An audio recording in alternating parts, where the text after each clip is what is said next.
Good evening all of you. Last session में आप लोग 70 तक कर लिए थे ना।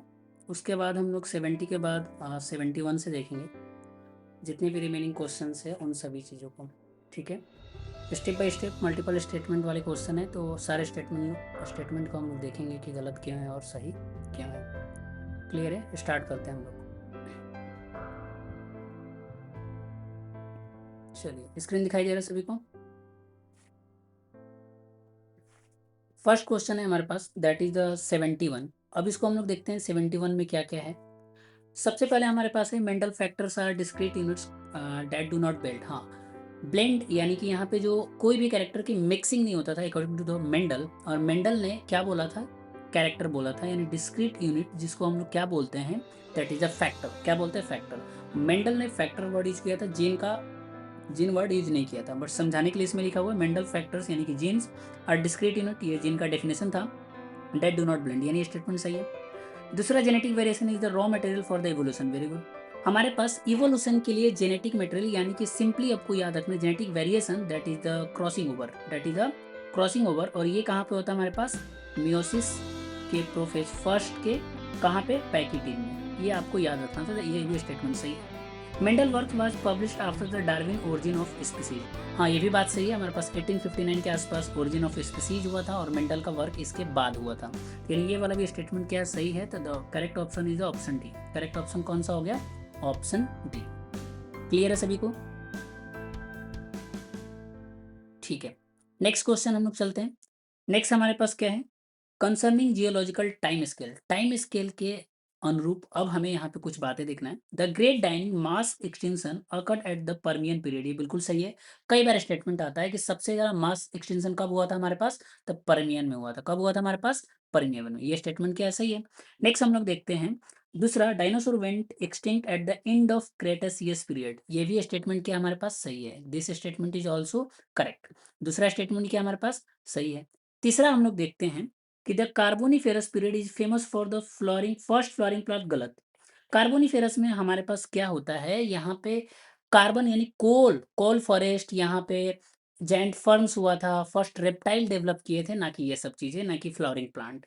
और फ्लोरिंग प्लांट कार्बोनिफेरस में नहीं हुआ था, क्रेटेसियस में हुआ था। कहाँ पे हुआ था आपको, क्रेटेसियस। तो याद रखना है, ये फ्लोरिंग प्लांट कहाँ पे होता है, क्रेटेसियस। तो अगर क्या अगली बार ये आ सकता है, तो क्रेटेसियस। ये स्टेटमेंट क्या हो गया, गलत। तो पहला दूसरा सही है, तो option A is the correct. Next, about the homologous and analogous organ. यहाँ पे समझते हैं, homologous indicate common ancestry that is a divergent. और मैंने लास्ट टाइम भी बताया था, होमोलॉगस की याद रख लेना एच डी टी वी से, high definition, that is the H for the homologous, D for the divergent. तो ये सही है। Analogous indicate similar function but different origin. ये भी स्टेटमेंट सही है। स्वीट पोटैटो एंड पोटैटो, ये क्या होता है हमारे पास, दोनों का ओरिजिन अलग है भाई, होमोलॉगी के एग्जाम्पल नहीं है। दोनों का फंक्शन सेम है, बट हमारे पास ओरिजिन क्या अलग अलग है। ये क्या होता है, स्टेम का, और ये किसका होता है, रूट का मॉडिफिकेशन। यानी पहला एंड दूसरा द करेक्ट, यानी ऑप्शन इज द करेक्ट। ये बात क्लियर है, किसी को कोई दिक्कत यहाँ तक? चलिए, नेक्स्ट अब हम लोग पढ़ते हैं यहाँ पे। नेक्स्ट क्या है हमारे पास, which statement characterise the first cell. It's quite easier. ये एक इजी क्वेश्चन है, बट क्या आज मल्टीपल स्टेटमेंट है तो लोग डर जाते हैं या फिर मिस्टेक करते हैं, तो आप लोग को नहीं करना है। सबसे पहले देखते हैं, it like the nuclear membrane. ये बिल्कुल बात सही है। It likely is the RNA and both. हाँ, आरएनए जो पहला था, आरएनए जेनेटिक मटेरियल की तरह काम करता है और कैटलिस्ट की तरह, यानी कि एंजाइम की तरह भी। अब यहाँ पे कुछ बातें और भी आपको इन्फॉर्मेशन गैदर करके रखना है, हो सकता है इससे रिलेटेड कोई और क्वेश्चन आ जाए। तो ध्यान रखिएगा, that is the ribozyme. That is a ribozyme. ये हमारे पास राइबोजाइम एक ऐसा एंजाइम है जो आरएनए का बना होता है। अब उससे एक और बात याद रखना है कि आरएनए और डीएनए अगर दोनों एक सेल में, तो हमेशा डीएनए जेनेटिक मटेरियल होगा, आरएनए नहीं होगा। अब इसका रीजन भी आपको एसर्शन रीजन वाला क्वेश्चन पूछ सकता है। Why, because of DNA is stable. DNA is more stable than the RNA. DNA is more stable than the RNA. अब क्यों स्टेबल है, क्योंकि यहाँ पे एक तो डीऑक्सीराइबोस शुगर पाया जाता है और यहाँ पे यूरेसिल नहीं पाया जाता है। यहाँ पे यूरेसिल नहीं पाया जाता है, दैट्स वाई ये स्टेबल होता है। तो ये बात भी इन्फॉर्मेशन याद रखना। नेक्स्ट है, ये भी सही है। It was obligate anaerobe. गलत। ऑब्लिगेट एरोब लिखा है यहाँ पे, जबकि ये होता क्या है, एनारोबिक होता है, यानी कि ऑक्सीजन के अब्सेंस में। बट ये क्या लिख दिया एरोब, यानी थर्ड स्टेटमेंट इज रॉन्ग, तो then option is the correct. 74 का क्या हो गया, ऑप्शन ए। 74 का क्या हो गया, ऑप्शन ए। चलिए, नेक्स्ट अब हम लोग देखते हैं 75। नेक्स्ट क्या हमारे पास, 75। 75 देखते हैं, the fitness of individual according to the Darwin refers ultimately to the reproductive fitness। हाँ, जो डार्विन के अकॉर्डिंग अल्टीमेटली जो स्ट्रगल ऑफ एग्जिस्टेंस था, जो कुछ भी था, बट उसका अल्टीमेट मोटिव क्या था कि हम तभी मानेंगे कि वो ऑर्गेनिज्म उस इन्वायरमेंट में अच्छा परफॉर्म कर रहा है जब वो उस इन्वायरमेंट में रिप्रोडक्टिव एक्टिव हो और वो अपने बेबी को प्रोड्यूस कर सके। यानी प्राइमरली बात करता है रिप्रोडक्टिव फिटनेस का। ये स्टेटमेंट सही है। रीजन क्या है? Those who are better in fit in the environmental leave more progeny and selected by the nature. बिल्कुल सही है, ये भी सही है, करेक्ट एक्सप्लेनेशन है। तो कौन सा हो जाएगा? Option A is the correct. 75 का क्या हो गया? Option A. क्लियर है सभी को? किसी को कोई दिक्कत? चलो नेक्स्ट अब हम लोग देखते हैं 76। 76 का एक देखो मैथमेटिकल क्वेश्चन है बट काफी इजी क्वेश्चन है। सबसे पहले समझते हैं। हमारे पास plant cell that is a psi S यानी सोल्यूट पोटेंशियल कितना दिया? -15 बार। साई पी कितना दिया हमारे पास? 5। तो placed in A solution of 0.2 molar sucrose solution में, जहां पे वाटर पोटेंशियल कितना दिया? -4.8 बार। अब हमें देखना है कि कौन सा किधर की तरफ मूव करेगा। सिंपल, इसका मैं बेसिक फार्मूला बताया था आप सभी को। That is the psi W equal to the psi S plus psi P. अब साई डब्ल्यू क्या था? Water potential. Psi solute potential. और ये था हमारे पास that is the psi P that is the pressure potential. अब यहाँ पे ध्यान से समझो, हमारे पास वैल्यू दिया है किसका? सॉल्यूट पोटेंशियल का दिया है -15 और साई पी का वैल्यू दिया है 5। तो ये कितना हो गया? -15 प्लस, और ये कितना हो गया हमारे पास? 5। सिंपल। अब यहाँ से जो साई डब्ल्यू का वैल्यू आ गया, कितना आ गया हमारे पास? That is the 10। कितना आ गया? -10 में आया। सिंपल। साई डब्ल्यू हमने निकाल लिया। अब हमें कंपेयर करना है सिंपली। अब यहाँ पे क्या दिया है? सोल्यूशन का ऑलरेडी हमारे पास वैल्यू दे दिया है। कितना? -4.8 बार। कितना दिया है? -4.8 बार ऑलरेडी सॉल्यूशन का वैल्यू दे दिया है। तो अब हमें इसको कंपेयर करना है। अब आप लोग खुद ही समझ जाओ कि -10 है एक वैल्यू और दूसरा वैल्यू है सॉल्यूशन का, दैट इज द -4.8। तो माइनस के वैल्यू में कौन सा ज्यादा है? तो आप देखो 4.8 क्या है? ज्यादा है। 4.8 क्या है? ज्यादा। और हमें पहले से पता है कि जो मूवमेंट ऑफ होता है कैसा होता है? Higher water potential to less water potential. क्या होता है? Higher water potential to less water potential. तो इस केस में हमारे पास क्या होगा? यानी कि बाहर का जो मीडियम है, यानी जो वाटर है, वो कहाँ पे मूव करेगा? सेल के अंदर, इनटू द सेल। तो option A is the correct. Option A is the correct. ये बात समझ में आया? किसी को कोई दिक्कत? क्लियर है? तो ये चीज़ आपको समझना था। एक बेसिक सा क्वेश्चन था कि हमारे पास दोनों का वैल्यू दिया है। यहाँ पे 0.2 मोलर, बस वो एक स्टेप अननेसेसरी का दिया है, उसका हमें कोई मतलब नहीं है। बट यहाँ पे हमारे पास ऑलरेडी साई डब्ल्यू का वैल्यू दिया था। माइनस करेंगे, देखेंगे हमारे पास -10 है और माइनस क्या है? 4.8। तो हायर वाटर पोटेंशियल इसकी है 4.8 की। तो अब यहाँ से वाटर क्या करेगा? मूव। और हमें पता था ये सॉल्यूशन का था और ये सेल का था। तो सॉल्यूशन से कहाँ पे आ जाएगा? सेल के अंदर, तो इनटू द सेल। 76 का क्या हो गया? ए। क्लियर है सभी को? चलिए नेक्स्ट 77 हम लोग देखते हैं। In the mechanism of stomatal opening the malate theory suggest the accumulation of malic acid in the guard cell. अब इसको देखो, ये काफी सिंपल सा क्वेश्चन है, ये मैंने रिसेंटली पढ़ाया था आप लोग को। तो यहाँ पे देखते हैं हमारे पास मैलेट थ्योरी बोलता क्या है। सिंपली हमको समझना है कि जो मैलेट थ्योरी के एक और नाम से जानते हैं, that is the potassium malate accumulation. क्या बोलते हैं? Potassium malate accumulation. अब इसमें क्या होता है कि हमारे पास सोल्यूट का कंसंट्रेशन इंक्रीज होता है। सोल्यूट का कंसंट्रेशन क्या होता है हमारे पास? इंक्रीज।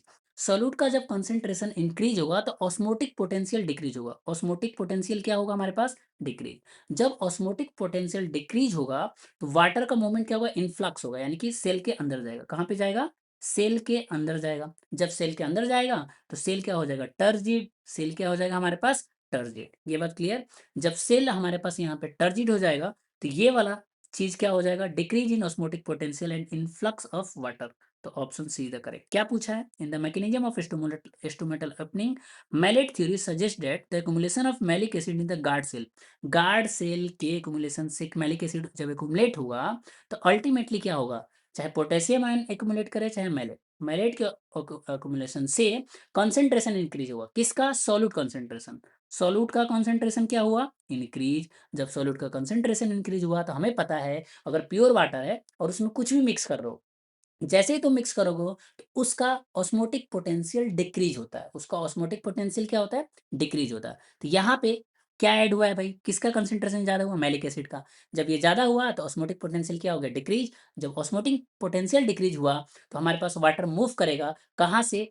तो बाहर से सेल की तरफ। तो इन्फ्लक्स ऑफ वाटर होगा और decrease in the osmotic potential and influx of water, जिससे सेल क्या हो जाएगा? टर्जिड। जब गार्ड सेल टर्जिड हो जाएगा तो हमारे पास ओपन हो जाएगा क्या? स्टोमेटा। ये ऑलरेडी मैंने आप सभी को पढ़ाया है। चलिए कोई बात नहीं, option C is the correct 77। Next है हमारे पास 78। नेक्स्ट क्या है हमारे पास? 78। इसको हम लोग देखते हैं 78 क्या बोल रहा है। 78 में हमारे पास which of the following statement correctly describe the role of manganese complex. ये देखिए वाटर स्प्लिटिंग कॉम्प्लेक्स क्या होता है? वाटर स्प्लिटिंग कॉम्प्लेक्स जो कि थैलाकोइड के ल्यूमेन में होता है, यानी क्लोरोप्लास्ट के जो ग्रेना होता है, ग्रेना के एक सिंगल यूनिट को हम लोग बोल देते हैं थैलेक्वाइड। उसी थैलेक्वाइड के ल्यूमेन में वाटर टूटता है और जब वाटर टूटता है तो ऑक्सीजन निकलता है। क्या निकलता है? ऑक्सीजन निकलता है। तो वही पूछा है role of the manganese complex, यानी कि वाटर स्प्लिटिंग कॉम्प्लेक्स बोलते हैं। वाटर स्प्लिटिंग कॉम्प्लेक्स भी बोलते हैं इसी चीज को, जिससे क्या होता है? ऑक्सीजन। तो क्या हो गया देखो यहाँ पे कहीं होगा, इट फैसिलिटेट द फोटोलिसिस, यानी वाटर टूट रहा है किसके प्रेजेंस में? लाइट के प्रेजेंस में। Release electron proton and oxygen. Option B is the correct. एक इजी सा क्वेश्चन था। 78 का क्या हो गया? बी। क्लियर है सभी को? चलो नेक्स्ट हम लोग सवाल समझते हैं, that is the 79। During the link reaction, यानी कि ऑक्सीडेटिव डीकार्बोक्सिलेशन, कौन सी बात कर रहा है? ऑक्सीडेटिव डीकार्बोक्सिलेशन, यानी कि ऑक्सीजन के प्रेजेंस में, याद रखना है किसके प्रेजेंस में? ऑक्सीजन के प्रेजेंस में क्या हो रहा है, तो इसको हम लोग यहाँ पे समझते हैं। चलो ऑक्सीजन के प्रेजेंस में anaerobic aerobic respiration which multi enzyme complex is responsible converting pyruvate to acetyl coenzyme. अब मैं यहाँ पे बता रहा हूँ, यहाँ पे वैसे 3 काम होता है। 3 काम होने के लिए कौन सा एंजाइम रिस्पॉन्सिबल, वो भी बता रहा हूँ। प्राइमरली अब यहाँ पे समझना है कि ग्लाइकोलिसिस का प्रोडक्ट होता है पायरिक एसिड, और क्रेब साइकिल के शुरुआत होता है एसिटिल कोएंजाइम में। तो एसिटिल कोएंजाइम ए और पायरिक एसिड के बीच में बनाने वाला एक प्रोसेस है जिसको हम लोग बोलते हैं लिंक रिएक्शन। लिंक रिएक्शन का सिंपली पायरिक एसिड से एसिटिल कोएंजाइम ए बनाना। अब इसके अंदर 3 काम होता है। पहला काम होता है डिकार्बोक्सिलेशन, दूसरा काम होता है डिहाइड्रोजिनेशन, और तीसरा काम होता है एसिटाइलेशन, यानी एसिटिल कोएंजाइम ए यहाँ पे जुड़ेगा। अब यहाँ पे पूछा है कि कौन सा एंजाइम लगता है। It's very simple, that is the pyruvate dehydrogenase complex. बहुत जगह पे इसका नाम चेंज रहता है, पायरुवेट डिहाइड्रोजिनेज डीकार्बोक्सिलेज कॉम्प्लेक्स, कोई दिक्कत नहीं है। तो आप पूरा नाम भी ले सकते हो, आधा नाम भी, पायरुवेट डिहाइड्रोजिनेज कॉम्प्लेक्स बोलो या फिर पायरुवेट डिहाइड्रोजिनेज कार्बोक्सीलेज कॉम्प्लेक्स, दोनों सही है। कॉम्प्लेक्स वर्ड मैंने बोल दिया गया, कहीं लिख दिया, इट मीन्स उसके अलावा और भी चीज वहां पे पाया जाता है। जैसे कि इस वाले रिएक्शन में देखोगे तो कोई एंजाइम ए बाहर से आता है, तब जाके एसिटिल को एंजाइम ए बनता है। ये बात क्लियर है? तो 79 का क्या हो गया? बी। 79 का क्या हो गया? बी। क्लियर है सभी को? आगे चलें। अब क्या है हमारे पास? That is the 80। 80 देखते हैं हम लोग। In the electron transport system, which complex contains cytochrome A3 and 2 copper center? ये देखो अब मैं आपको बता दे रहा हूँ। ईटीएस बहुत लोग डरते हैं but ETS quite easy. ETS के अंदर प्राइमरली 5 कंपोनेंट होते हैं।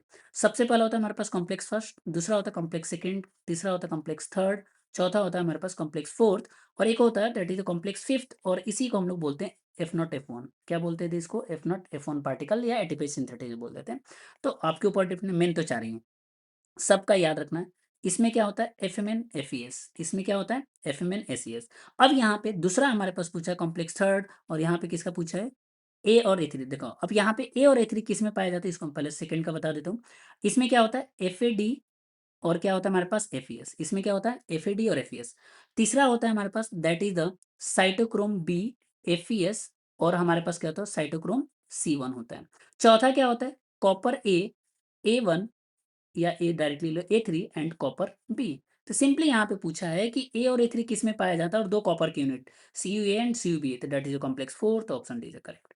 ये चारों चीजें आपको याद रखनी है, ये बेसिक है। अगर आप ये याद कर लिए ना, टफेस्ट क्वेश्चन अगर सीक्वेंस भी आपसे पूछेगा तो भी आप आराम से बता पाओगे। बट प्रॉब्लम क्या है कि हम लोग इसी को याद नहीं रखते हैं और सीधे डायग्राम को लर्न करने की कोशिश करते हैं, तो उस केस में याद नहीं होगा। कौन सा अनु? बताइए किस क्वेश्चन का अनु?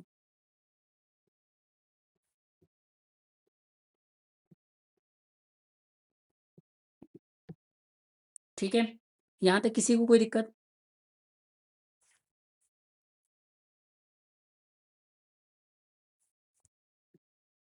आगे चलें। 79 के ए होगा, जो आप बोल रहे हो ना डी, 79 का डी तब होगा जब आप उसको क्रेब्स साइकिल में पढ़ोगे। There is difference. सेम काम क्रेब्स साइकिल में भी होता है, isocitrate dehydrogenase, but that is the different thing, वो क्रेब्स साइकिल में होता है, यहाँ पे नहीं होता है। यहाँ पे क्या पूछा है, लिंक रिएक्शन, ठीक है, तो ध्यान से करना। चलिए कोई नहीं, कहाँ पे था, हाँ 81। 81 देखो, हमारे पास काफी सिंपल सा क्वेश्चन है, which mineral deficiency in plant leads to the little leaf disease due to the inhibition of auxin biosynthesis, तो दैट इज अ जिंक। क्या होता है हमारे पास, जिंक। ये लर्न करने वाला बात है, आपको याद करना पड़ेगा। Next, the nitrogenase enzyme complex, ये नाइट्रोजन साइकिल का क्वेश्चन है, ध्यान रखिए। ये सेम चीज यहाँ पे भी है, इकोलॉजी में भी है, बहुत जगह पे है। तो nitrogenase enzyme complex requires which specific metallic cofactors for the conversion of atmospheric N2 into the NH3 82। अब यहाँ पे ध्यान से समझो कि को फैक्टर का रिस्पॉन्सिबल क्या है, को फैक्टर नहीं आएगा तो ये काम ही नहीं होगा। और यहाँ पे जो को फैक्टर की तरह काम करता है हमारे पास, मेटेलिक कंपाउंड आयरन और मोलिब्लेडम, आयरन एंड मोलिब्लेडनम, यानी कि MO। Fe एंड MO कहीं होगा, तो option B is the correct, Fe and MO। Next है हमारे पास, which of the following best describe the triple response in plant induced by the ethylene. Triple response in the plant, ethylene एक gaseous hormone है, ethylene है क्या हमारे पास, that is the gaseous hormone है। इसमें इसके 3 मेजर काम होते हैं। ये चीजों को क्या करता है, स्वेलिंग करा देता है, क्या कर देता है, स्वेलिंग करा देता है, और इलोंगेशन को इनहिबिट कर देता है, यानी कि जो इलोंगेट सेल इलोंगेट हो रहा है उसको क्या कर देता है, इनहिबिट कर देता है। और ये प्रमोट करता है हॉरिजॉन्टल ग्रोथ को। अगर मैं एक डायग्राम बनाऊं तो मान लो दिस इज द स्टेम। अब यहाँ पे 2 सिनेरियो, इसके इस वाले ग्रोथ को तो रोक देता है, बट इस वाले ग्रोथ को क्या करता है, इनहांस करता है, यानी कि गर्डल में बढ़ाएगा और इसमें स्वेलिंग कॉज कराता है। क्या कराता है, स्वेलिंग कॉज कराएगा। दूसरा क्या करता है हमारे पास, that is the inhibition of elongation करेगा। और तीसरा क्या करेगा, हॉरिजॉन्टल ग्रोथ को प्रमोट करेगा। इसी को बोलते हैं ट्रिपल रिस्पॉन्स फैक्टर। द 83 का क्या हो गया हमारे पास, that is the swelling of the axis, inhibition the elongation and the horizontal growth. तो option C the correct. Clear है सभी को, किसी को कोई दिक्कत। नेक्स्ट है हमारे पास 84, the biosynthesis of terpenes. Next क्या है हमारे पास, biosynthesis of terpene, very good. Biosynthesis of हमारे पास क्या है, टर्पिन्स। इसको हम लोग देखते हैं, इसमें है कि what is the fundamental 5 carbon building block, यानी टर्पिन्स को बनाने वाला बिल्डिंग ब्लॉक कौन सा है। तो सिंपली आपको समझना है, that is the isoprene unit. कौन सा होता है हमारे पास, आइसोप्रीन यूनिट। अब ये क्या होता है, C5H8, क्या बोलते हैं, C5H8। केमिस्ट्री में कई बार इसी पूछ सकता है, that is the C5H8, that is the isoprene unit. और ये बेसिक 5 कार्बन बिल्डिंग ब्लॉक है, किसके लिए, टर्पिन्स एंड टर्पिनॉइड्स को सिंथेसिस करने के लिए। This is a direct question. Next, the concept of critical night length suggested by the short day plant SDP will only flower if। अब ये कब फ्लावर को मतलब फ्लावरिंग होगा, इसको आपको समझना है। दैट इज द हमारे पास जब डार्कर पीरियड क्या होगा, एक्सीड करेगा क्रिटिकल वैल्यू से। यानी कि ये क्या बोला है, शॉर्ट डे प्लांट, क्या बोला है, शॉर्ट डे प्लांट। इसको लाइट कम से कम चाहिए, लॉन्ग डे प्लांट नहीं है, क्या है, शॉर्ट डे प्लांट। इस केस में the concept of critical night length, यानी कि जब हमारे पास डार्कर जो पीरियड है, यानी सनलाइट उसको कम चाहिए, डार्कर पीरियड कैसा होना चाहिए, क्रिटिकल लेंथ से ज्यादा होना चाहिए, यानी और कोई भी इंटरप्शन नहीं होना चाहिए, तब क्या होगा हमारे पास फ्लॉरिंग। एंड दैट इज, कहीं लिखा होगा ऐसा, कहीं कहाँ है, द लाइट पीरियड एक्सीड, गलत, the light period is total, the dark period exceed, हाँ the dark period exceed critical length without interruption, तो option C is the correct. 85 का क्या है हमारे पास, सी। नेक्स्ट हमारे पास क्या है, 86। 86 आपको देखना है। 86 में हमारे पास क्या है कि ड्यूरिंग द कार्डिक साइकिल, ये ऑलरेडी मैंने लास्ट वाले पेपर में भी इसके बारे में सब कुछ डिस्कस किया था। The period between the closure of AV valves, AV valve close हो गया, कौन सा, एवी वॉल्व क्लोज हो, यानी ये दोनों बाइकस्पिड और ट्राइकस्पिड क्या हो गया हमारे पास, क्लोज हो गया। चलो, and the opening of the semilunar, semilunar क्या हो गया, ओपन हो गया, यानी या हार्ट से बाहर की तरफ जाएगा, तो इज नोन एज, इसको हमने क्या बोलते हैं, तो बाहर कब होगा, जब वेंट्रिकल कॉन्ट्रैक्ट करेगा, तो यानी वेंट्रिकुलर कॉन्ट्रैक्ट, कहीं लिखा होगा, वो नहीं लिखा है। तो इस केस में अब हम लोग क्या देखेंगे कि इस वाले केस में हमारे पास क्या हो रहा है कि आइसोवॉल्यूमेट्रिक कंट्रैक्शन है, उसी के बाद तुरंत बाद क्या होता है हमारे पास, वेंट्रिकल कॉन्ट्रैक्ट करता है। यहाँ पे वेंट्रिकल कॉन्ट्रैक्ट है नहीं, डैशडोल लिखा है, तो ये तो होगा नहीं, ये भी होगा नहीं। अब हमारे पास आइसोवॉल्यूमेट्रिक कॉन्ट्रैक्शन, और आइसोवॉल्यूमेट्रिक कॉन्ट्रैक्शन के बाद हमारे पास क्या होगा, तुरंत वेंट्रिकल कॉन्ट्रैक्ट करेगा, तो that is the option A the correct. अगर यहाँ पे ऑप्शन में वेंट्रिकुलर सिस्टोल रहता तो वो हो जाता, बट वहां पे नहीं है, तो उसका इमीडिएट आंसर है दैट इज द आइसोवॉल्यूमेट्रिक कॉन्ट्रैक्शन। और इसी के तुरंत बाद हमारे पास वेंट्रिकल क्या कर जाता है, कॉन्ट्रैक्ट, क्या कर जाता है, वेंट्रिकल कॉन्ट्रैक्ट कर जाता है। क्लियर है सभी को? वॉइस नहीं आ रही है? अभी सही है? हो सकता है मेरे साइड से आई थिंक सही है। बाकी लोग को आ रही है क्या? पारुल, भावना, संगीता, अनु, मुक्ता, मेरी आवाज़ आ रही है? ठीक है, ओके। नहीं आएगा तो आप बता देना। नेक्स्ट है हमारे पास 87, द बोहर इफेक्ट। 87 क्या है? The Bohr effect describe the relationship between haemoglobin affinity for the oxygen. अब ये बोहर इफेक्ट क्या करता है कि पीएच और CO2 कंसेंट्रेशन को फाइंड आउट करता है, यानी कि बॉडी में होने वाला CO2 का कंसेंट्रेशन और पीएच। अब क्या डायरेक्ट रिलेशनशिप है? अगर CO2 ज़्यादा होगा, तो ध्यान समझिएगा, CO2 ज़्यादा होगा तो हमारे पास एसिडिक होगा। क्या होगा हमारे पास? एसिडिक। जब एसिडिक होगा तो पीएच का वैल्यू, ध्यान से समझना, गलती नहीं करना, पीएच वैल्यू डिक्रीज होता है। पीएच वैल्यू डिक्रीज होता है, बढ़ता नहीं है। पीएच नंबर का जो पीएच स्केल पे पीएच का वैल्यू क्या होता है? डिक्रीज। और जब CO2 बढ़ा तो एसिडिक नेचर क्या होता है? इंक्रीज। तो कौन सा होगा? तो इसमें तो पूरा पूछा ही नहीं है, सिंपल पूछा है। तो पीएच एंड CO2 कॉन्सेंट्रेशन किसके बिटवीन होता है? तो that is the Bohr effect. किसको डिस्क्राइब करता है? पीएच का कंसेंट्रेशन और CO2 का कंसेंट्रेशन, मतलब पीएच वैल्यू और CO2 कंसेंट्रेशन। और इस CO2 के कारण ही पीएच फ्लक्चुएट और डिफ्लक्चुएट करता है। Next, in the physiology of the nerve impulse transmission, the absolute refractory period is primarily due to, देखो ये मैंने पहले बताया था लास्ट सेशन में जब मैं करा रहा था, बताया था absolute और relative। कौन सा बताया था? absolute of relative। अब उसी का एक पार्ट आ गया, that is the, यहाँ पे क्या होता है? absolute की बात करते हैं तो यहाँ पे वोल्टेज गेटेड होता है। क्या होता है हमारे पास? Voltage gated channel. तो किसका? हमारे पास सोडियम का। तो option B is the correct. Clear है? Next, which part of the nephron is impermeable to water but allow the active or passive transport of the electrolytes contributing the medullary gradient? अब ये counter current वाले mechanism से ही है। ये question basically क्या है? Counter current वाले mechanism से ही है। तो इसको हम लोग देख लेते हैं। फिर वापस से, ये था हमारे पास मान लो लूप ऑफ हेनले, और ये क्या था हमारे पास? वासा रेक्टाई। ब्लू वाला क्या था हमारे पास? वासा रेक्टाई। और ये वाला पार्ट क्या होता है? डिसेंडिंग। ये वाला पार्ट होता है असेंडिंग। उसी तरीके से ये वाला पार्ट क्या है हमारे पास? असेंडिंग। ये वाला पार्ट क्या होता है? डिसेंडिंग। अब होता क्या है कि इस टिब्यूल से NaCl यहाँ पे जाएगा, इसके साथ घूमेगा, ट्रेवल करेगा, यहाँ से आएगा और फिर इसके बाद यहाँ पे आएगा, तो जिसकी वजह से यहाँ पे कंसंट्रेशन क्या हो जाएगा? ज़्यादा हो जाएगा। तो इस वजह से यहाँ पे क्या लिखा है कि nephron is impermeable to the water but allow the active और passive trans electrolyte contributing the medullary gradient. Gradient बनाने के लिए क्या हो रहा है? असेंडिंग लूप ऑफ एल ने, क्योंकि ये तो सिर्फ वाटर को परमेबल है, तो असेंडिंग लूप ऑफ एल ने क्या देता है? NaCl। क्या देता है यहाँ पे? NaCl। तो यहाँ पे क्या हो जाएगा? Ascending loop of L. तो option C is the correct. ये बात क्लियर है? NaCl जाता है, मैंने बता दिया NaCl जाता है। अब ये NaCl मूव करता है और मूव करके यहाँ पे जाएगा और वापस से स्टील मेडुलरी इंटरस्टिशियम में बढ़ जाएगा, जिसके वजह से वाटर का फ्लो इजिली यहाँ से ब्लड में आ जाएगा, जिसके वजह से इलेक्ट्रोलाइट बैलेंस हो जाएगा और यूरिन क्या हो जाएगा हमारे पास? कंसंट्रेटेड। यूरिन क्या हो जाएगा हमारे पास? कंसंट्रेटेड। हाँ, सभी को वॉइस ब्रेक हो रही है क्या? आई थिंक मेरे साइड से तो ओके है। अनु, ठीक है। Next question number 90। 90 क्वेश्चन देखते हैं हम लोग। 90 में क्या है हमारे पास? Gastrin a hormone secreted by the G cell in the stomach primarily function. इसका फंक्शन क्या होता है? एक बहुत ही बेसिक क्वेश्चन है, that is stimulate the secretion of HCl and pepsinogen. ये आई थिंक लास्ट में भी अलग फॉर्म में क्वेश्चन पूछा हुआ था, that is option B the correct. Which of the following vitamins act as the precursor of the coenzyme FAD flavin adenine dinucleotide? निम्नलिखित में से कौन सा विटामिन सा एंजाइम FAD के अग्रदूत के रूप में कार्य करता है? That is the vitamin B2। कौन काम करता है? Vitamin B2। ये बात क्लियर है? It is a precursor. और ये जो कोएंजाइम FMN एंड FAD दोनों के लिए होता है। यहाँ पे FAD लिखा है, मैं एक और बता देता हूँ, FMN और FAD। और ये वाला मैंने अभी ऊपर आपको बताया, कॉम्प्लेक्स फर्स्ट वाला FMN और FAD, याद आ रहा है? कॉम्प्लेक्स फर्स्ट और कॉम्प्लेक्स सेकेंड था, आपको याद आ रहा है? FMN FES था, दूसरा क्या था?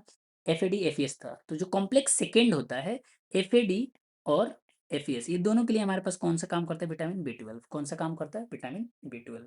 तो 91 का क्या हो गया? बी। नेक्स्ट है हमारे पास 92। The condition diabetes insipidus is caused by the deficiency of hyposecretion of which hormone? Already insulin के टाइम मैंने बताया था एडीएच वाला डिफिशियंसी किसकी वजह से, वेसोप्रेसिन या एडीएच। ये बार बार आता है इसीलिए क्वेश्चन भी बार बार आता है डिफरेंट फॉर्म में। तो आपको याद रखना 92 का क्या हो गया हमारे पास सी। नेक्स्ट हमारे पास 93, the Z scheme of the non cyclic photophosphorylation which molecule act as the final electron acceptor. अब यहाँ पे ध्यान से समझिएगा, इसको भी मैंने फिजियोलॉजी वाले जब टेस्ट हुआ था मैंने ही समझाया था नॉन साइक्लिक और साइक्लिक, बट दोबारा से बता दे रहा हूँ। साइक्लिक और नॉन साइक्लिक में डिफरेंस है। नॉन साइक्लिक में जो फाइनल इलेक्ट्रॉन एक्सेप्टर होता है, द फाइनल इलेक्ट्रॉन एक्सेप्टर होता है एनएडीपी होता है। कौन सा होता है, एनएडीपी प्लस, जिसके साथ H प्लस मिल के हमारे पास बनाता है एनएडीपीएच। क्या बनाता है, एनएडीपीएच बनाता है। Final electron acceptor is the NAD plus. तो यहाँ पे कहीं होगा, that is option B the correct. 93 का क्या है हमारे पास, बी। यहाँ पे एनएडीपी रिडक्टेज एंजाइम भी लगता है, ये भी बताया था। कौन सा एंजाइम लगता है, एनएडीपी रिडक्टेज। याद रखना आप, कौन सा एंजाइम लगता है, एनएडीपी रिडक्टेज एंजाइम लगता है, जिससे NADP plus plus H plus convert हो जाता है एनएडीपीएच में। चलिए नेक्स्ट है हमारे पास, myogenic heart are characterized by the ability of generate impulse within the muscles itself, which are the following process है मायोजेनिक हार्ट। मायोजेनिक हार्ट में क्या होता है हमारे पास, सिंपली अब यहाँ पे ध्यान से, मायोजेनिक हार्ट कहाँ पे पाया जाता है, तो हमें ह्यूमन में पाया जाता है, इन सभी में आपको देखने को नहीं मिलता है। ये बात क्लियर है, मायोजेनिक हार्ट कहाँ पे मिलता है, ह्यूमन में, क्योंकि इन सभी जगहों में हमको क्या देखने को मिलता है, डेट इज द न्यूरोजेनिक यानी गैंग्लियन देखने को मिलता है। तो 94 का क्या हो गया, बी। ठीक है, ये तो काफी बेसिक सा क्वेश्चन था। The hormone auxin facilitate cell elongation primarily. Cell elongation को प्रमोट करता है यानी कि लेंथ बढ़ाने में हेल्प करता है, कौन, दिस इज द ऑक्सिन।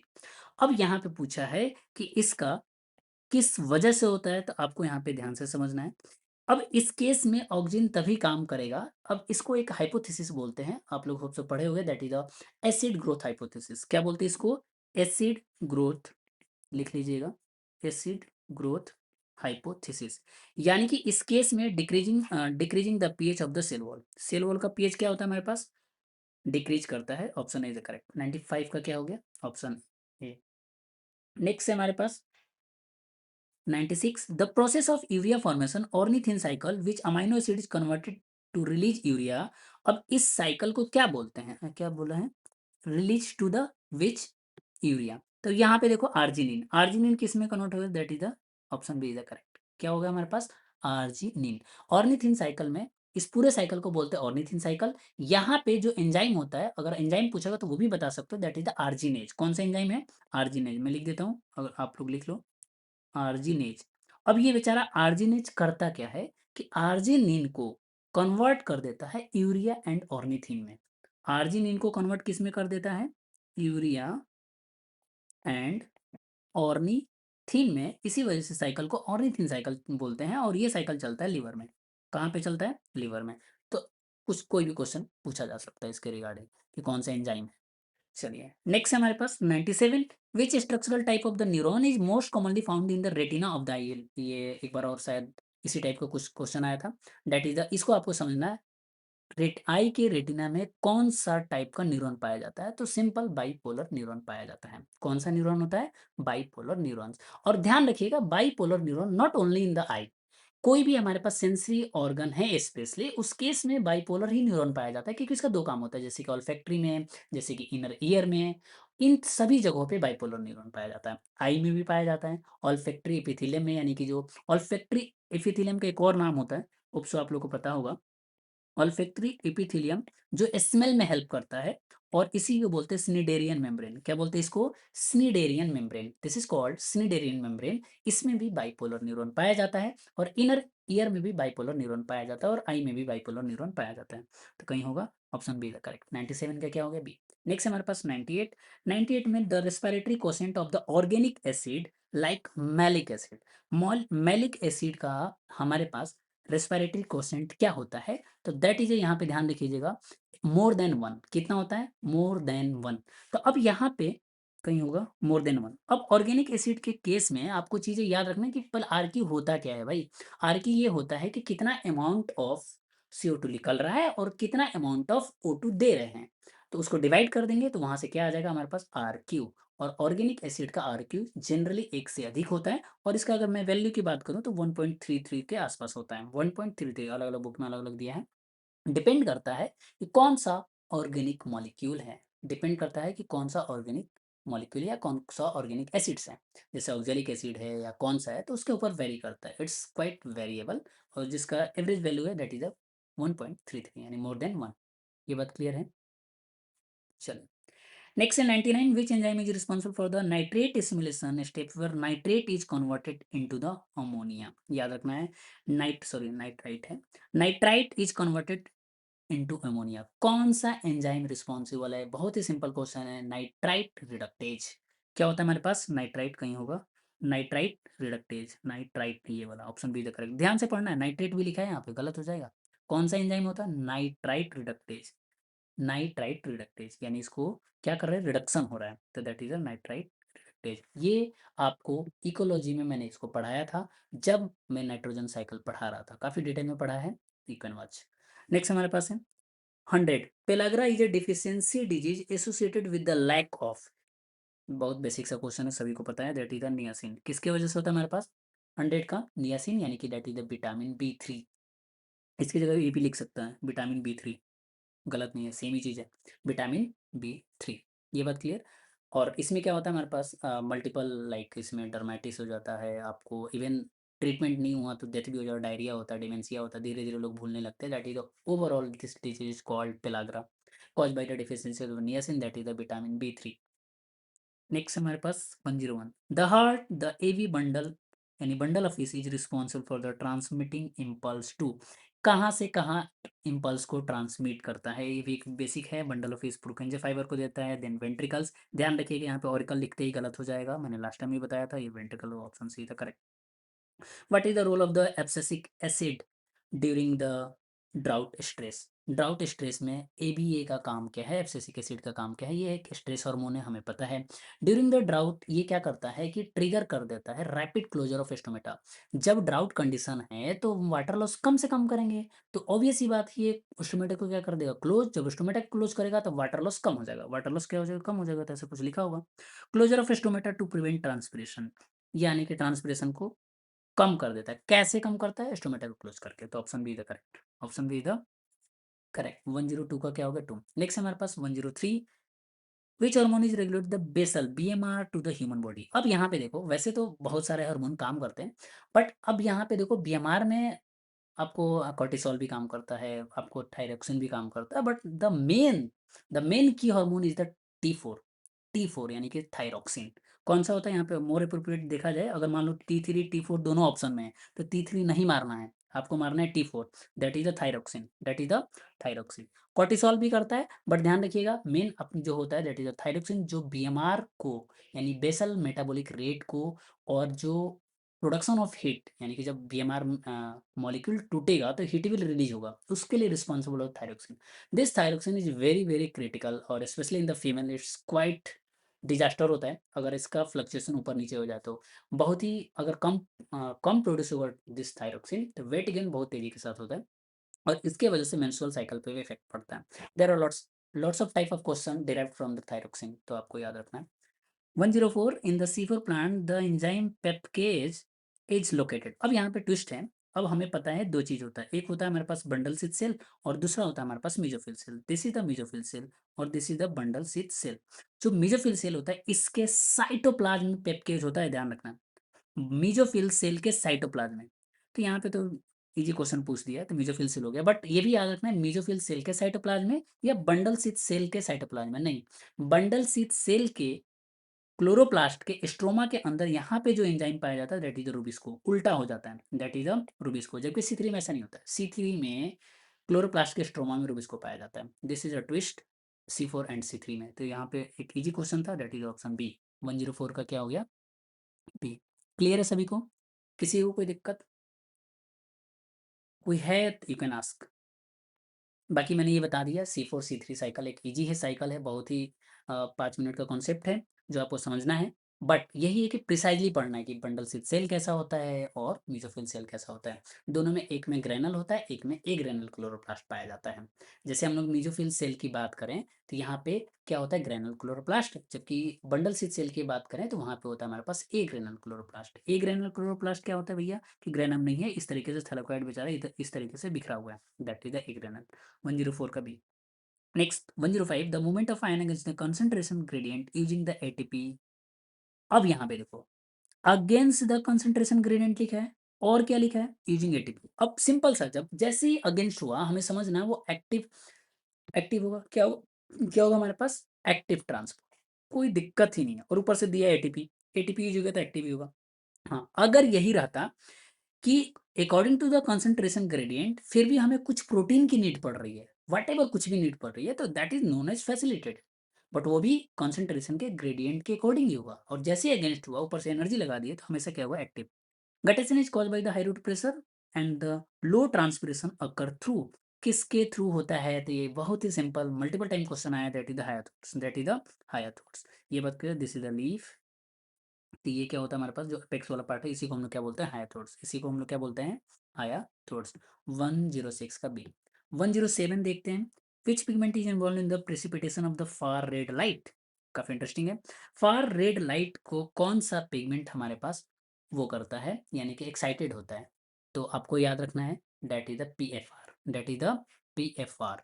तो यहाँ पे सिंपल सा है यानी कि option B is the correct, option B is the correct, P F R from the phytochrome. काफ़ी सेम था, for red light PFR short में बोलते हैं। Next the digestion of the fats primarily start and the completed in the small intestine by the enzyme. यहाँ पे देखो fat primarily start and completed in the small intestine in the enzyme, small intestine के अंदर किस enzyme की वजह से होता है तो पैंक्रियाटिक लाइपेज, किसकी वजह से होता है पैंक्रियाटिक लाइपेज। और फैट का डाइजेशन कंप्लीटली कहाँ पे होता है स्मॉल इंटेस्टाइन में, जबकि आप देखोगे तो थोड़ा बहुत अमाउंट में हमारे पास स्टमक से होता है, बट स्टमक में प्राइमरली प्रोटीन का होता है, किसका होता है प्रोटीन का, ये भी क्वेश्चन पूछ सकता है। प्राइमरली क्या होता है प्रोटीन का, और कंप्लीटेड हमारे पास लाइपेज का कहाँ पे हो जाता है यानी कि लिपिड का कहाँ पे होता है तो स्मॉल इंटेस्टाइन में, और वहाँ पे जो एंजाइम हो जाता है पैंक्रियाटिक लाइपेज होता है। कौन सा होता है पैंक्रियाटिक लाइपेज, तो ऑप्शन, एक मिनट, हेलो हेलो, ऑप्शन सी 108 का क्या हो गया हमारे पास ऑप्शन सी, 108 का क्या हो गया ऑप्शन सी। नेक्स्ट है हमारे पास मायोजेनिक रिदम, किसी का मैसेज नहीं, ठीक है। नेक्स्ट है हमारे पास myogenic rhythm in the human heart is initiated by, myogenic rhythm, और हमें पता देखो एक एसी नोड था और दूसरा क्या था एवी नोड, दूसरा क्या था हमारे पास एवी नोड। अब इन दोनों में से कोई ना कोई होगा। अब हम लोग समझते हैं कि जो इस रिदम को, ध्यान से सुनिएगा, myogenic rhythm is the human heart is initiated, ये पूछा है इनिशिएट कौन करता है। एक होता है कि रिली बनाता कौन है, इनिशिएट कौन करता है एसी नोड, और उसको मेंटेन कौन करके रखता है एवी नोड। दोनों में अंतर है एक वर्ड का, एक जनरेट कर रहा है यानी इनिशिएट कर रहा है वो कौन करता है एसी नोड। अगर इसी को लिखता है कि अगर मान लो 72 बार बीट कर रहा है तो उसको कौन मेंटेन करके रख रहा है and that is maintenance is done by the AV node. तो यहाँ पे क्या इनिशिएशन का पूछा है तो एसी नोड हो जाता। अगर इसी का पूछता है कि कौन मेंटेन करके रख रहा है that is the AV node हो जाता। Option B is the correct, 109 का बी। नेक्स्ट हमारे पास 1010 jasmonic acid is synthesized from which fatty acid, ये आपको कोई ऑप्शन नहीं, you have to learn, you have to learn from the linolenic acid, किससे लिनोलेनिक एसिड किससे होता है लिनोलेनिक एसिड, यानी option C is the correct. 1010 का क्या है linolenic acid. 111 regarding the water potential consider the following statement, हाँ ये एक अच्छा सा क्वेश्चन है। Psi W of pure water at atmospheric pressure is zero. Atmospheric pressure is zero. अब यहाँ पे ध्यान से समझना है कि ये स्टेटमेंट क्या है, सही है बिल्कुल, एटमोस्फेरिक प्रेशर पे क्या होता है जीरो होता है। सॉलिड पोटेंशियली ऑलवेज नेगेटिव, ये भी मैंने बताया था, ये हमेशा क्या होता है नेगेटिव, क्योंकि भैया प्योर वाटर में तुम कुछ भी डालोगे तो ऑब्वियस ही बात है प्योर वाटर के मुकाबले उसका वाटर पोटेंशियल कम ही होगा, तो उस केस में क्या होगा ऑलवेज नेगेटिव, सेकंड भी सही है। Pressure potential usually positive in the turgid cell, हाँ टर्जिट सेल में प्रेशर पोटेंशियल क्या होगा हमारे पास ज़्यादा होता है, तीनों सही हो गया, इसमें ऑप्शन है ही क्या, फर्स्ट सेकेंड एंड थर्ड, यानी तीनों क्या है हमारे पास करेक्ट,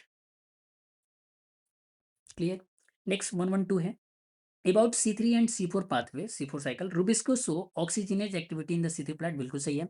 ध्यान रखिएगा रुबिस्को ये ड्यूअल नेचर का एंजाइम है, ये बेचारा मतलब बेचारा तो नहीं है, O2 प्लस O2 से भी जुड़ सकता है और CO2 से भी जुड़ सकता है, बड़ी खतरनाक टाइप का है, बट ट्विस्ट याद रखना है, ये अगर O2 और CO2 दोनों बराबर है तो भी CO2 से जुड़ेगा, CO2 ज़्यादा है तो भी CO2 के साथ जुड़ेगा, ये तभी O2 के साथ जुड़ेगा जब ऑक्सीजन बहुत ज़्यादा है किसके मुकाबले CO2 के, या फिर ज़्यादा भी है तब ऑक्सीजनेज की एक्टिविटी करेगा। तो Rubisco show oxygenate activity in the C3 plant, तो ये स्टेटमेंट बिल्कुल करेक्ट है। नेक्स्ट है हमारे पास दूसरा क्रैंज एनाटोमी इज फाउंड गलत, C4 में पाया जाता है यार। सीवर प्लांट है हायर टेम्परेचर ऑप्टिमम, ये भी सही है, तो हमारे पास कौन सा होगा, सेकंड स्टेटमेंट इज रॉन्ग। कौन सा हो गया, सेकंड स्टेटमेंट इज रॉन्ग, तो कौन सा ऑप्शन हो जाएगा, कौन कौन सा सही हो गया, पहला एंड तीसरा, कौन कौन सा सही हो गया, फर्स्ट एंड थर्ड। ठीक है, क्वेश्चन क्या पूछा था, हाँ करेक्ट पूछा है ना, हाँ फर्स्ट एंड थर्ड कहाँ गया, ऑप्शन सी करेक्ट। क्लियर है, चलो नेक्स्ट है हमारे पास 113 में देखना है अब हमारे पास क्या क्या है question. It occurs in the mitochondrial matrix, क्या है भाई, क्रेब साइकिल। हाँ क्रेब साइकिल आपको कहाँ पे होता है, माइटोकॉन्ड्रियल मैट्रिक्स, बिल्कुल सही है। The first stable product in the oxaloacetic acid, oxaloacetic acid, नहीं गलत हो गया ये तो, ये क्या हो गया हमारे पास, that statement is wrong. First stable compound क्या बोलता है, साइट्रिक एसिड बनता है भाई, ये तो गलत हो गया, गलत। Two molecule of FADH are produce per glucose molecule, two molecule of produce, ये भी स्टेटमेंट सही है। क्रेब साइकिल में आप देखोगे तो एक साइकिल में एक एफएडीएच बनता है, तो हमारे पास एसिटिल कोएंजाइम में कितना बना था, दो, तो ये भी कितना होगा, दो, तो दो भी सही है, तो यानी सेकंड वाला गलत है, फर्स्ट एंड थर्ड करेक्ट, तो कहाँ गया, ऑप्शन बी करेक्ट। 113 का क्या हो गया, बी। 113 का क्या हो गया, बी। किसी को कोई दिक्कत है यहाँ तक, क्लियर हो रहा है, अगर कोई इशू है तो you can ask, I will tell. केवल क्लियर। 113 का क्या हो गया हमारे पास, B. 114 about plant growth regulators, कौन सा है, about plant growth regulators, gibberellin cause bolting, gibberellin cause बॉल्टिंग।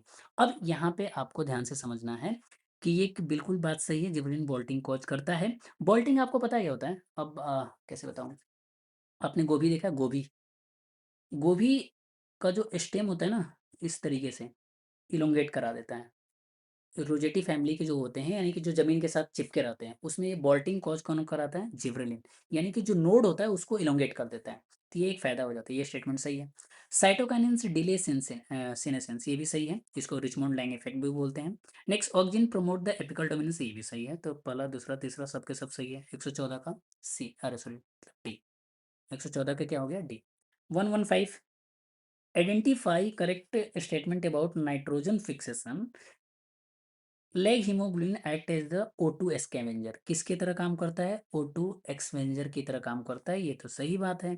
Next nitrogenase work under aerobic condition, गलत। नाइट्रोजिनेज वर्क अंडर, अब यहाँ पे ध्यान से समझना, ये ऑक्सीजन से बहुत ही ज्यादा सेंसिटिव होता है।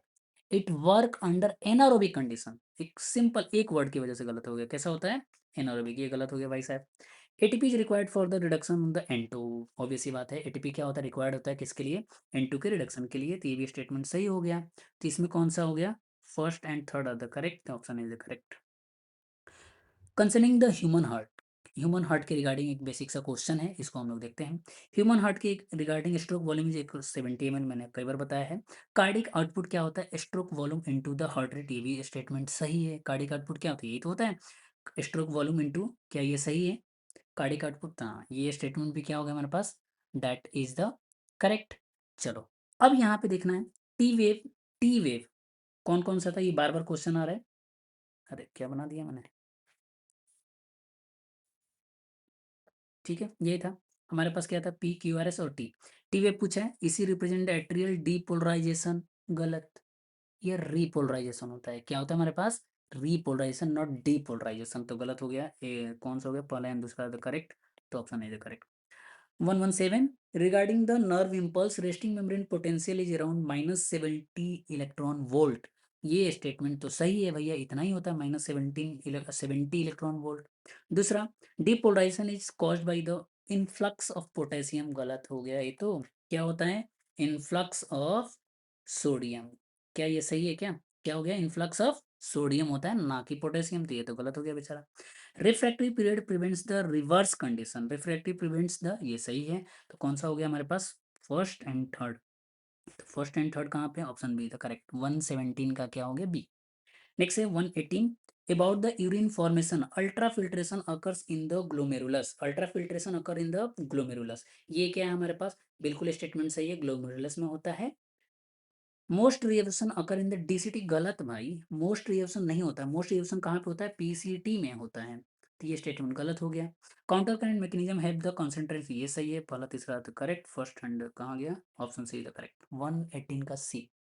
190 देखते हैं, 19 मतलब absolute secondary metabolites alkaloid often contain nitrogen, alkaloid often contain nitrogen, बिल्कुल सही है, नाइट्रोजन कंटेनिंग कंपाउंड होता है अल्कलॉइड्स मोस्टली।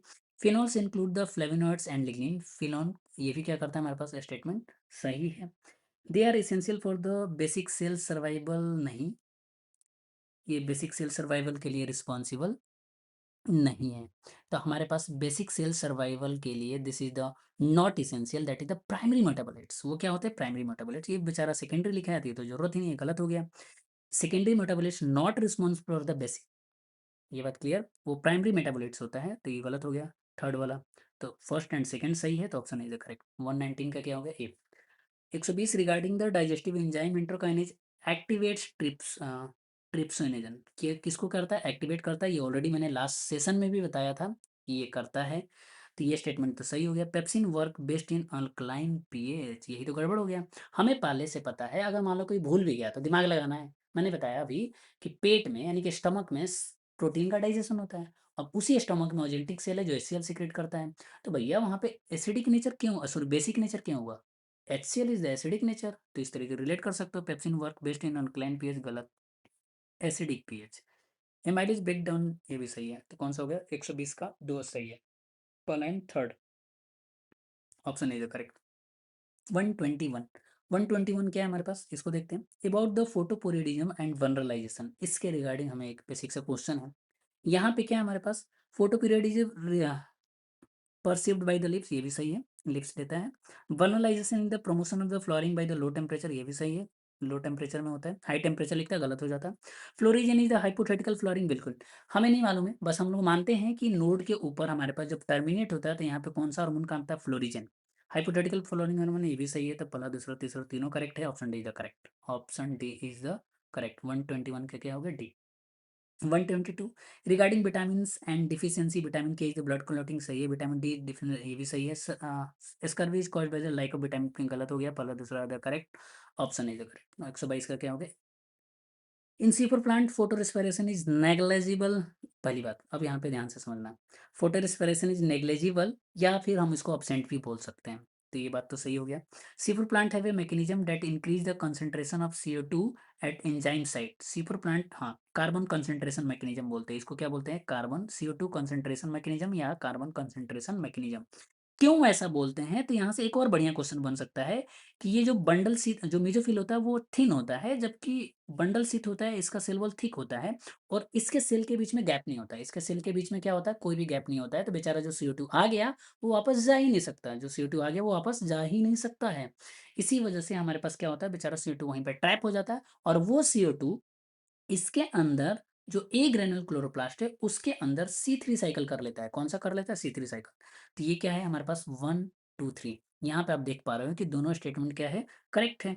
तो बोथ और दोनों को नेग्लिजिबल, वो करेक्ट एक्सप्लेनेशन भी हो जाएगा। क्यों, क्योंकि फोटो रिस्पिरेशन क्यों नहीं हो रहा है, क्योंकि CO2 उसी में है, और CO2 जब ज्यादा होगा तो हमें पता है भैया रूबिस को CO2 के साथ ही जुड़ेगा, जब CO2 के साथ जुड़ेगा तो वो क्यों चाहेगा ऑक्सीजन के साथ जुड़ना, तो both assertion region are the correct, option is the correct.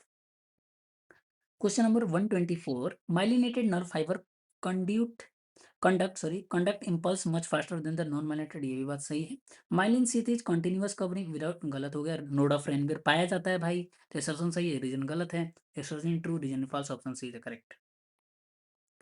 Next 125, the left ventricle has a much thicker muscular wall than the right ventricle, ये भी मैंने बताया था, लेफ्ट वेंट्रिकल सबसे ज्यादा क्या होता है हमारे पास, उसका वॉल क्या होता है, thick.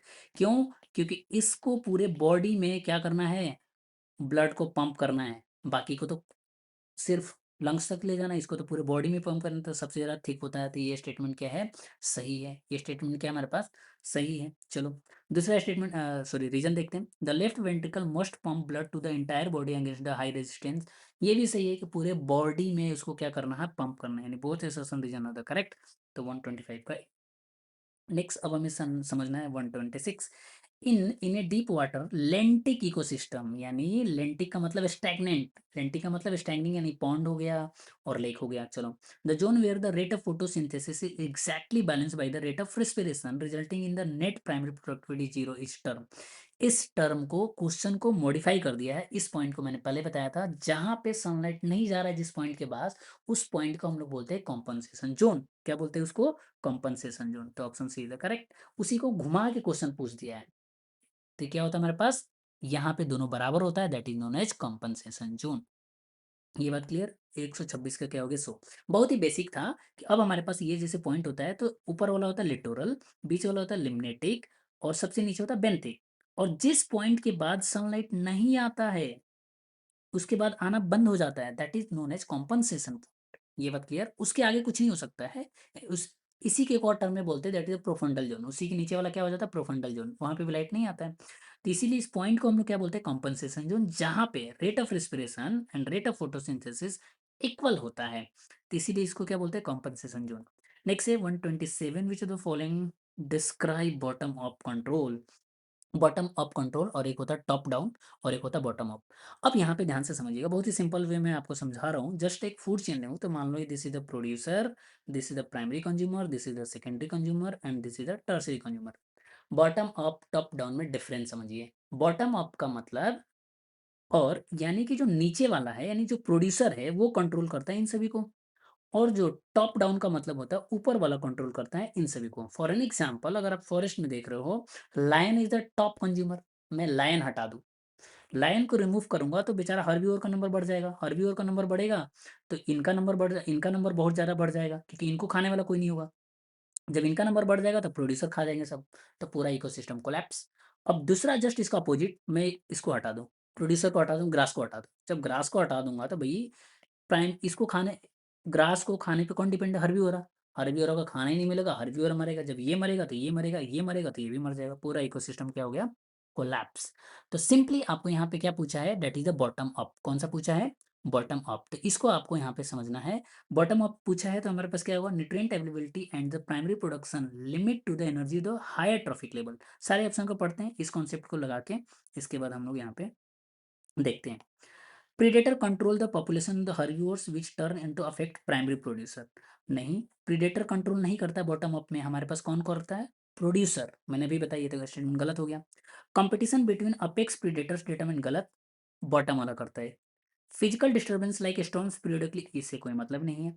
Nutrient availability and primary production limit the energy, यानी कि जो प्लांट वाला था प्राइमरी प्रोडक्शन, वही तो करता है बॉटम अप को। तो option B is the correct. एक सिंपल इजी क्वेश्चन था, बस आपको समझने की जरूरत थी। होप्स सभी लोग का सही होगा। चलिए, नेक्स्ट है हमारे पास 128। In the context of the phosphorus cycling, why is the sedimentary cycle. इसको हम लोग क्या बोलते हैं? सेडिमेंट्री साइकिल क्यों बोलते हैं, इसको हम लोग यहाँ पे समझते हैं। 128। अब यहाँ पे देखो कि कार्बन साइकिल में क्या होता है कि एटमोस्फियर में भी होता है, आपको सॉलिड में भी होता है, सभी जगह पाया जाता है। लेकिन जो स्पेशली जो फॉस्फोरस है ना, it is the sedimentary cycle. That's why कि ये इसका मेजर जो रिजर्वायर है, ओशियन के अंदर होता है। कहाँ पे होता है? ओशियन के सेडिमेंट्स में होता है। और जो थोड़ा बहुत बचा है वो भी परकोलेट करके पानी के थ्रू ओशियन में ही चला जाता है। इसीलिए इसको क्या बोलते हैं? Sedimentary cycle. क्या बोलते हैं इसको? Phosphorus cycle is primarily known as the sedimentary cycle. ये बात क्लियर? तो phosphorus easily leach into the deep ocean sediments where remains inaccessible to the geological ages. Geological age के लिए इनसफिशियंट होता है, इसको यूज नहीं कर सकते, इसीलिए को हम लोग बोलते हैं sedimentary cycle. Option is the correct. Next, when considering population ecology, the allele effect refers to the phenomenon. Population ecology में अलिल इफेक्ट किसको बोलते हैं? अब यहाँ पे समझते हैं, एक एक ऑप्शन पढ़ते हैं। Population growth rate decrease, population growth rate decrease as density increase due to the, गलत। डिक्रीज क्यों करेगा भाई? डेंसिटी इंक्रीज होगा तो ऑब्वियस नंबर बढ़ेगा, तो ये तो गलत हो गया। इंडिविजुअल, नेक्स्ट पढ़ते हैं पहले। C the carrying capacity of environmental, the carrying capacity of an environment increase following a seasonal pulse of nutrients, नहीं। High dispersal rates between demes leads the homogenization of the gene, नहीं। High low होगा तब होगा ऐसा। Next पढ़ते हैं हम, individual in a population suffer from reduce fitness at very low population. हाँ, तो ये क्या हो गया हमारे पास, सही हो गया। Individual of a population suffer from reduce fitness at very low population. जब लो पॉपुलेशन होगा तो वहाँ पे एक भी अलील गायब हुआ तो पूरा इकोसिस्टम क्या हो जाएगा, गड़बड़ हो जाएगा। This is known as allele effect. यानी अलील इफेक्ट में हमारे पास सिंपली समझना है कि ग्रोथ रेट क्या होता है, डिक्रीज। अलील इफेक्ट में क्या होता है, मैं एक लाइन में समझा दे रहा हूँ। ग्रोथ रेट क्या होता है, डिक्रीज। ग्रोथ रेट क्या होता है, अलील इफेक्ट में ग्रोथ रेट क्या होता है, डिक्रीज होता है। और हमें पता है जब ग्रोथ रेट डिक्रीज होगा तो पॉपुलेशन डेंसिटी भी क्या होगा, डिक्रीज। जब ग्रोथ रेट डिक्रीज तो पॉपुलेशन डेंसिटी भी डिक्रीज, जिसके वजह से जो पॉपुलेशन डेंसिटी एक टाइम के बाद बहुत ही ज़्यादा कम हो जाएगा। क्या हो जाएगा, बहुत ही ज़्यादा कम हो जाएगा।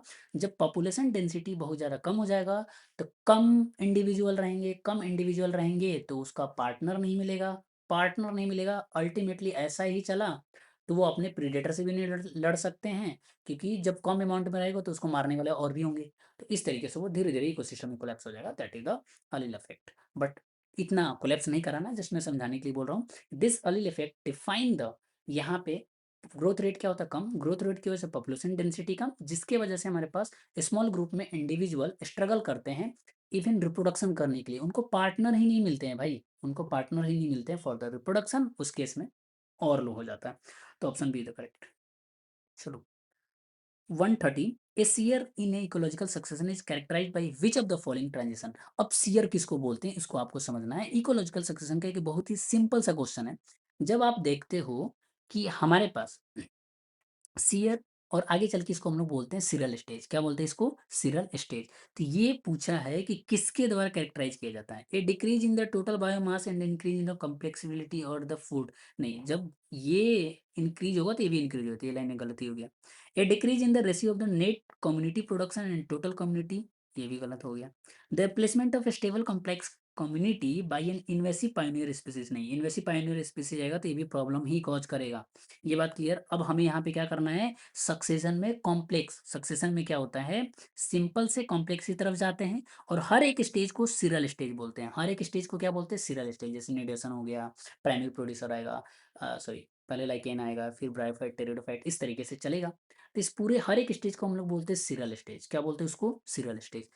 अब ये सब तो गलत हो गया। यहाँ पे क्या दिया, इसको मॉडिफाई कर दिया है। दो टाइप को उसमें, एक आर सिलेक्शन होता है और एक होता है के सिलेक्शन। उससे रिलेट कर दिया question. A shift from the R selected species to the K selected. अब आर सिलेक्टेड क्या होता है, आर सिलेक्टेड होता है कि स्पेसिफिक नहीं होता, इसमें प्रोजनी बहुत ज्यादा प्रोड्यूस होता है।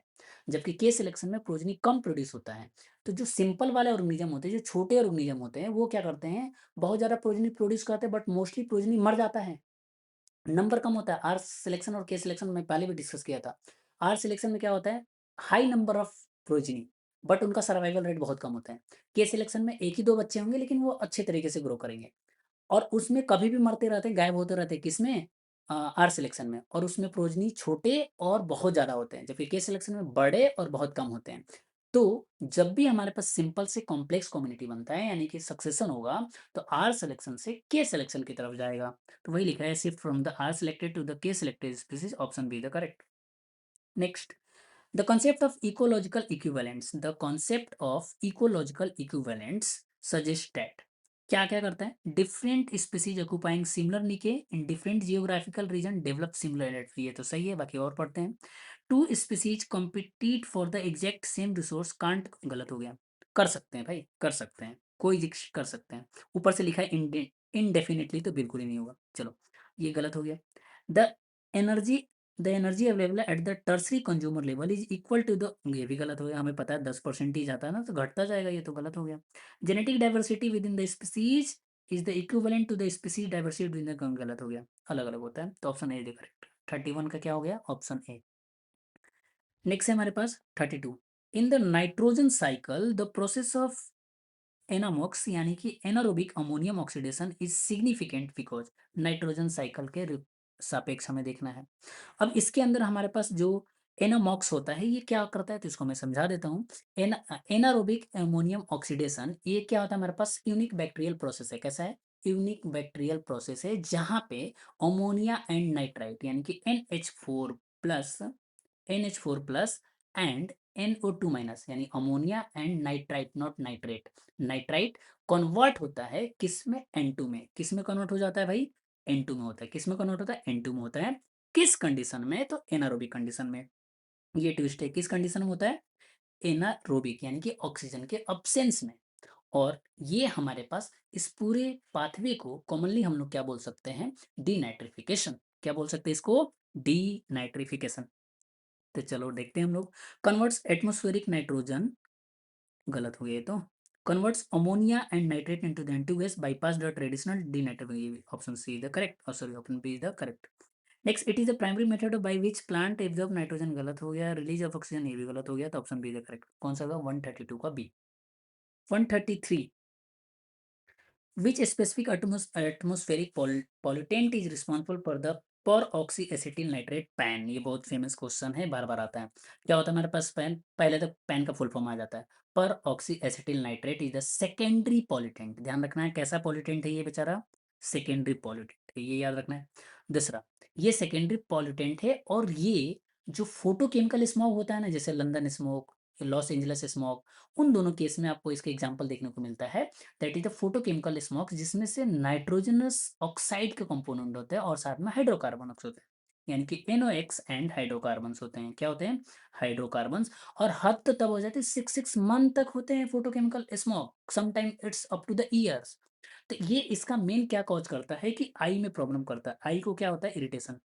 आई को क्या हो जाएगा? इरिटेशन, आई रेड हो जाएगा। इवन जो प्लांट के टिश्यूज है वो भी डैमेज होने लगते हैं, जिसके वजह से फोटोसिंथेसिस कम हो जाता है। ये होता है that is the secondary pollutant. तो इसमें क्या क्या लिखा है? AC2 cause the chlorosis of the young leaves. Next है हमारे पास दैट इज द, ये तो नहीं करता है। NOx and hydrocarbon act as a powerful irritant inhibit the photosynthesis, ये सही है। CO bind to the irreversible hemoglobin causing hypoxia, गलत हो गया। CO2 increase the rate of the transpiration by the opening, ये भी गलत हो गया। तो कौन सा हो गया? Option B the correct. Photochemical smoke आपको याद रखना है, that is the pan. Next, beta diversity मैंने पहले बताया था, अल्फा बीटा और गामा। अल्फा में क्या होता है? किसी दो के बीच में कंपेयर करते हैं। बीटा में क्या होता है? दो से अधिक। और गामा में क्या होता है? एक लार्ज स्केल पे। कहाँ पे करते हैं हम लोग? एक लार्ज स्केल पे। तो सिंपली यहाँ पे the rate of change in the species composition across the different habitats और the environmental gradient, that is the 134 का क्या हो गया हमारे पास? सी। क्या हो गया हमारे पास? सी। सिंगल में तो नहीं होता, अल्फा होता है। द टोटल स्पीसीज नहीं होगा। The genetic variation found in the single population, ये भी नहीं होगा। तो ऑप्शन सी द करेक्ट। 134 का क्या हो गया? सी।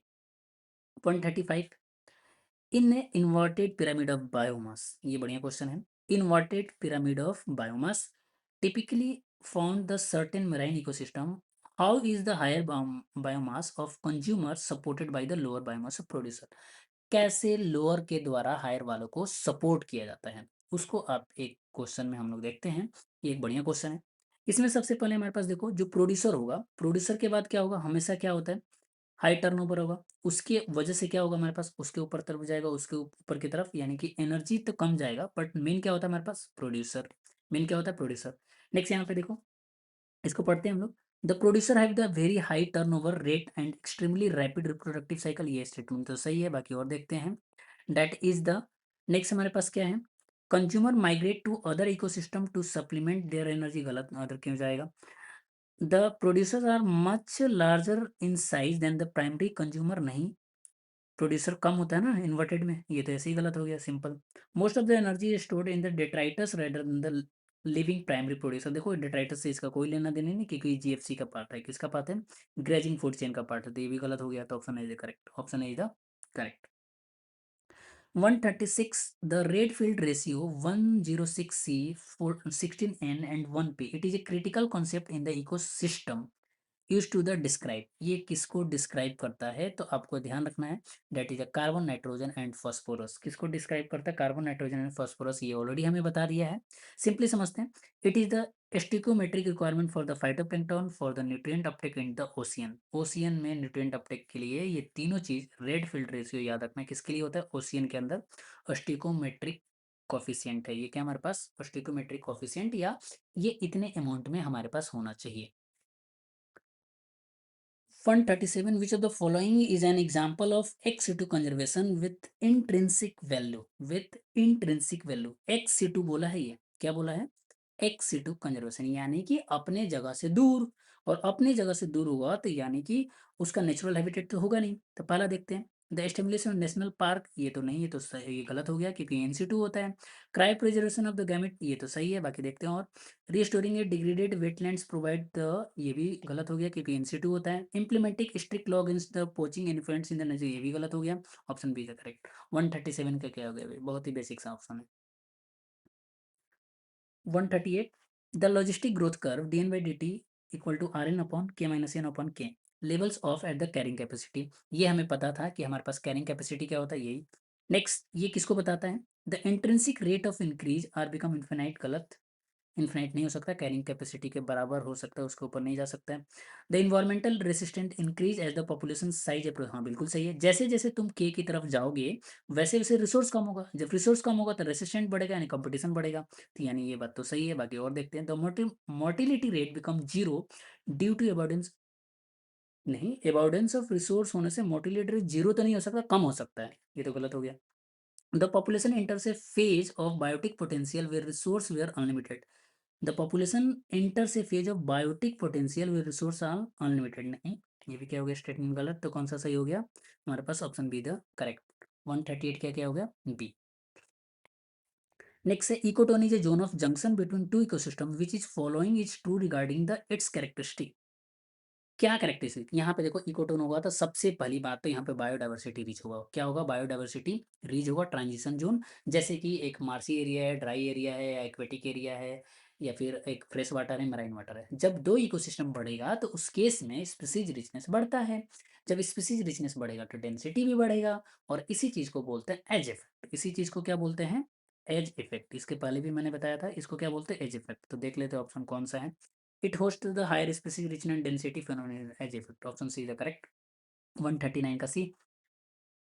Next 140, in nuclear pollution, the phenomenon of biological magnification of strontium 90 is particularly dangerous to the human because human के लिए क्यों डेंजरस है, एक लर्न करने वाला क्वेश्चन है। अब यहाँ पे ध्यान से समझना है, जो स्ट्रोटियम 90 का जो केमिकल स्ट्रक्चर है, ये कैल्शियम के रिगार्डिंग है। किसके रिगार्डिंग है? कैल्शियम के रिगार्डिंग है।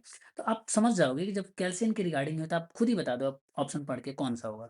देखते हैं कौन बता पाता है। जस्ट मैंने इतना बताया कि ऑप्शन कैल्शियम के रिगार्डिंग है। अब सभी लोग अभी लाइव आप इसको ऑप्शन पढ़ो, जो लोग भी हैं वो लोग आप लाइव ऑप्शन अब खुद बताओ कि इसमें से कौन सा ऑप्शन होगा, ए होगा, बी होगा, सी होगा, डी होगा।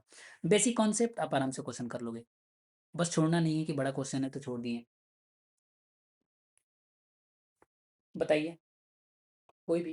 पूजा, सोनिया, संगीता, शिल्पी, अनु।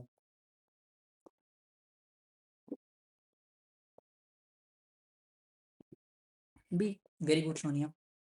कौन सा हो जाएगा? Option B. It mimics the calcium and deposit in the bones leading the leukemia and bone cancer. Very good सभी को।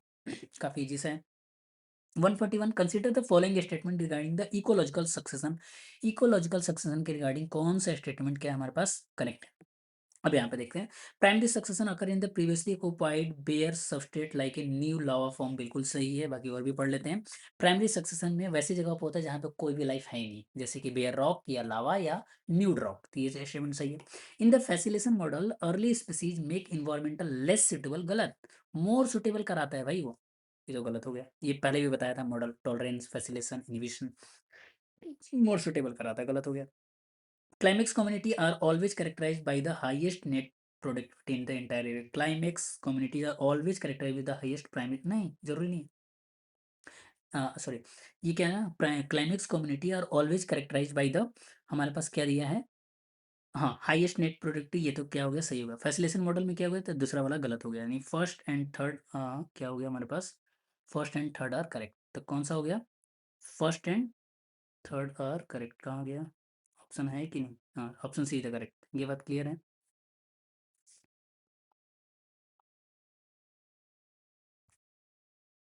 अच्छा एक मिनट, देन फैसिलेशन मॉडल, अच्छा ये पूरा लाइन पढ़ लेते हैं। इन द फैसिलेशन मॉडल, एक minute, early species make environment less suitable them self, हाँ ये सही है ना, यहाँ पे लिखा है, पूरा लाइन नहीं मैंने पढ़ा था। मोर सुटेबल, ये तो सही है, ये बात clear. Climax community is always corrected highest net पर, ऐसा कंपल्सन नहीं है, तो ये स्टेटमेंट गलत है, फर्स्ट एंड सेकंड होगा। मैंने ये वाला डायरेक्ट पढ़ लिया था, ये भी था यहाँ पे less suitable for them self, but आने वाली स्पीसीज के लिए क्या होता है? मोर सुटेबल, तो ऑप्शन सेकंड भी सही है। Option first and second are the correct. 142 regarding the carbon cycle, किसके? Regarding the carbon cycle identify the correct statement बताना है। The ocean act as major carbon sink by dissolving CO2 and converting into the bicarbonates, converting into the bicarbonate. ये statement क्या हो गया? 142 का correct हो गया। दूसरा, decomposers release carbon black, decomposer release carbon back into the atmosphere into the form of methane under aerobic, गलत, anaerobic condition होगा। कहाँ पे? एनारोबिक कंडीशन थे, यानी दूसरा क्या हो गया? गलत। सेकंड स्टेटमेंट इज गलत। CH4 प्रोड्यूस होता है किसके? नॉट एरोबिक, एनारोबिक कंडीशन में, तो ये तो गलत हो गया। तीसरा, volcanic activity is a natural source of carbon returning to the atmosphere of the, ये भी सही हो गया, यानी first and third are the correct. तो कौन सा ऑप्शन हो गया? बी। 142 का क्या हो गया? बी। 142 का क्या हो गया? बी। नेक्स्ट है 143, which of the following are the characteristic of K selected. ये मैंने अभी बताया, अब आराम से आप लोग लाइव इस क्वेश्चन को करो। मैंने इसको पहले भी बताया था और अब भी बताया, सभी लोग करो। 143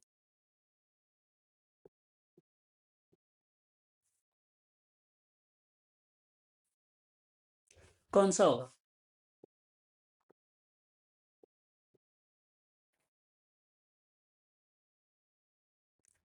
हुआ? हो रहा है? करिए सभी लोग।